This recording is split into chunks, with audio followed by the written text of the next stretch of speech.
Europe has always been home to conflicts and power struggles across the map. For a continent so big and intertwined, and with frequently shifting borders all throughout its history, it's no surprise that war would often become inevitable. In the case of Central Europe, as the second half of the 19th century came around, the clash for dominance and consolidated power over the region would be between the mighty Austrian Empire and the rising state of Prussia. Prussia at the time was part of the German Confederation and was becoming the most powerful and influential of the incorporated states next to the Austrian Empire. Its leaders were the Hohenzollern family and in particular King Wilhelm I, alongside Prime Minister Otto von Bismarck. On the other end, over the border in Austria, Emperor Franz Joseph I of the Habsburgs dynasty held the throne, although these rulers were developing a little bit of a rivalry between themselves,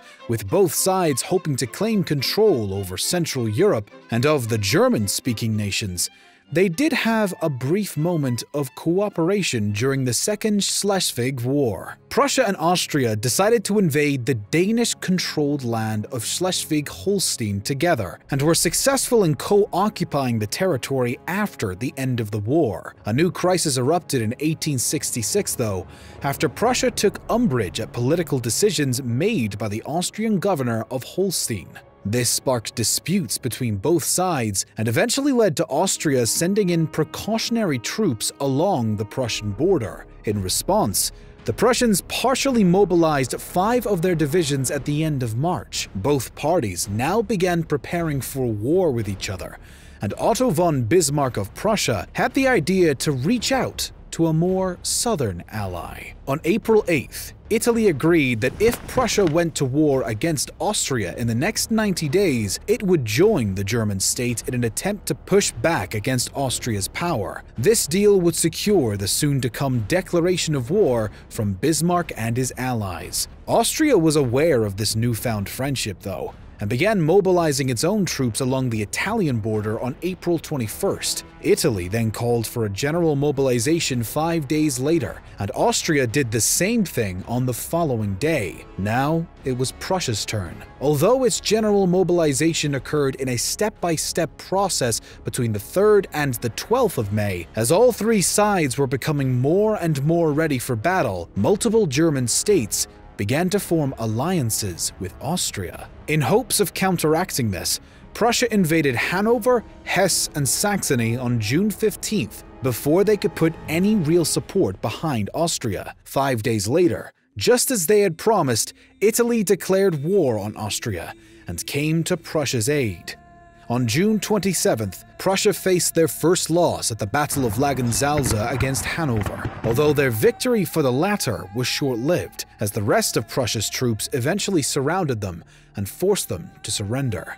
The Austrian commander, Ludwig Benedict, was hesitant to take his own troops into direct conflict and showed major signs of indecisiveness, even as his Prussian counterparts moved with meticulous and extreme confidence. The Austrians, despite outnumbering the Prussians, were becoming surrounded and pushed back as their enemies fought with intelligent aggression. By the start of July, Benedict had given up hope and ordered a withdrawal of his men. He sent a plea to Emperor Franz Joseph, begging him to make peace with the Prussians to avoid what he predicted would be a catastrophe for the Austrian army. Much to Benedict's dismay, the emperor flat out refused. Now, the main portion of the war was about to take place. On the 3rd of July, the Prussian army of the Elbe and the Prussian First Army were ready to attack the Austrian army at the Battle of Königgrätz.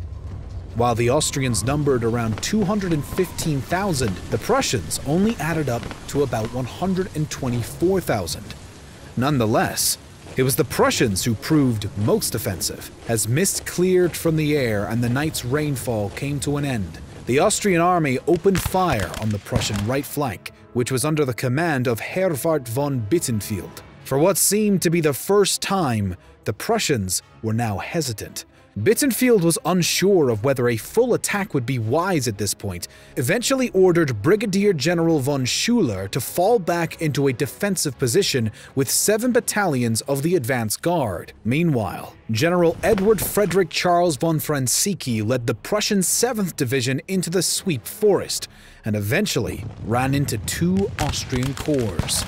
Somehow, the 7th Division proved successful in clearing the forest, and King Wilhelm ordered the First Army to join General Francisci as he led his men into Sadova, which was shortly captured. Still, as the Prussian 8th and 4th Divisions tried to cross the Bistrica River and join their fellow troops, they were stopped in their tracks by heavy Austrian artillery fire.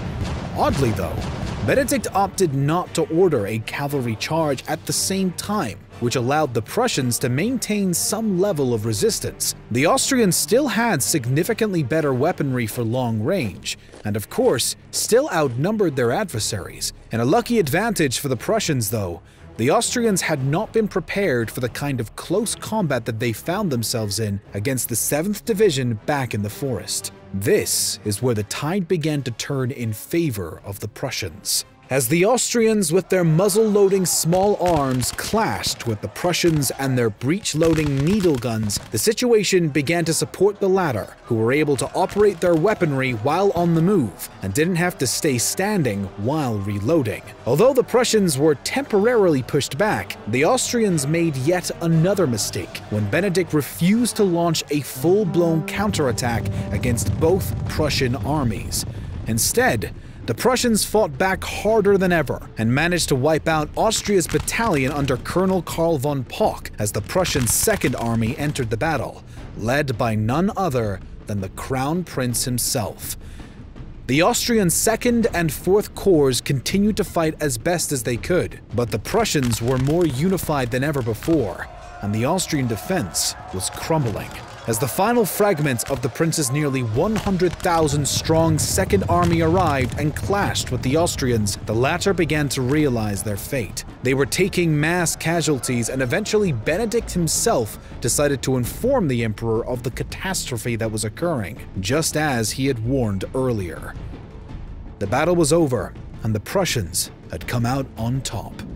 As the Austrians retreated, some of the Prussian forces chased them towards Vienna and clashed with them along the way. These smaller skirmishes continued until July 22nd, ending only when an armistice was finally reached. The Peace of Prague was then signed on August 23rd and officially ended the Austro-Prussian War. Luckily for the Austrians, this treaty was actually very fair to the empire. Otto von Bismarck was a strategic man and had decided that the best option for Prussia would be to maintain a strong Austrian Empire and essentially create an ally for themselves against the rest of Europe, whom Bismarck did not trust.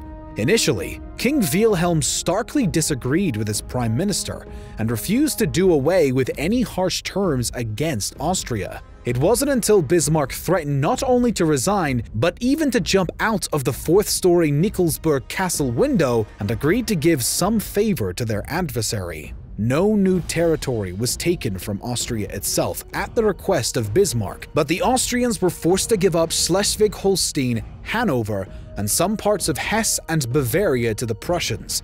Nonetheless, the end of the war and the signing of this treaty confirmed Prussia's newfound authority throughout the region and Confederation, and soon, the German states would become united under Emperor Wilhelm I without Austria. Before that, though, the Treaty of Vienna had been signed on October 3, 1866, after the Third War of Italian Independence, which had occurred throughout the Austro-Prussian War after Italy came to Prussia's defense. This treaty confirmed an earlier armistice between the nations and forced the Austrians to hand over Venetia to the Italians and a large chunk of Friuli to the French, who would then transfer power to the Italians as well.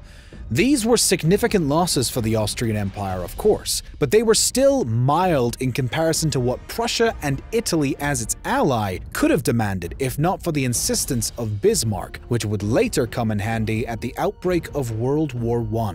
While the events leading up to the Austro-Prussian War had almost seemed to symbolize a new, stronger relationship between Prussia and Austria, this outcome would never come to fruition. The war, instead, drew a wedge between Austria and Prussia, and even between the latter and some of the southern German states. Though many mistakes made by Austrian military leadership and some luck on the part of the Prussians, the struggle would prove the dominance of Prussia in Central Europe and within the German Confederation. Not only that, but Prussia's victory only strengthened its authority and influence, which would continue to grow for decades to come. And although the resulting dissolution of the German Confederation and division between Austria and Prussia would end any hope of a united Germany that incorporated Austria, the Germans would not quit trying for many years to come.